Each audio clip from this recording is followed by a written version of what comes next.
Қызылжар аудандағы Прибрежная және Тепличная елді мекендерінен де қар шығару жұмыстары жүргізіліп жатыр. Бұл елді мекендер еріген қар суының жолында орналасқан.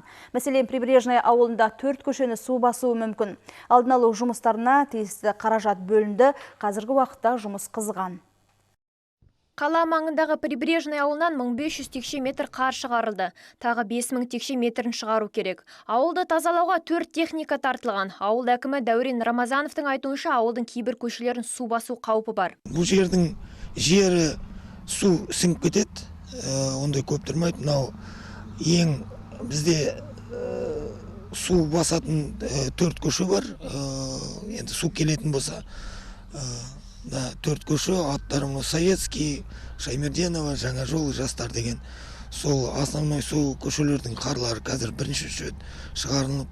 Қар шығаруға 8 миллион қаражат бөлінді, аренда техникаға 3 миллион, и ақбалшық алуға 5 миллион ақша қаражат бөлінді облысын. Снег помогают нам убирать. Ауылдың қары жылда шығарылады. Біз есік алдын күреп, қарды сыртқа шығарып қоямыз. Жұмысшылар сол қарды жолда тазалап жүріп алып кетеді. Біздің көшені су басу қаупі бар. Бірақ бәрі ойдағыдай болады деген ойдамын.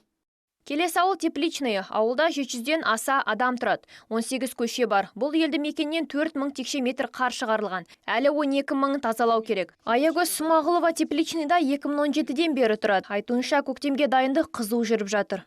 Постоянно келіп тазалап, жинап тұрады. Наводнение содан кейін 17 жылдан бері болған жоқ. Вообще мына жерде су тұрмайды көбінде. Вовремя вывозить етеді қарды жылда. Сондай-ақ ауылда суға қарсы қорған болатын құм толы қаптар әзірленіп жатыр. 13 мың қабалында қазір кішкене жылынғаннан кейін сол қаптар толтырып даярлап қоямыз. Су тасқыны келетін болса, сол қаптармен валды қойып көтеруге. Облыстан бюджет бөлінген 8 миллион, 4 миллион Тепличныйға қарына, 4 миллион Прибрежный қарына. Екі ауылды қоса санағанда осы уақытқа дейін 6500 текше метр қар сыртқа төгілді.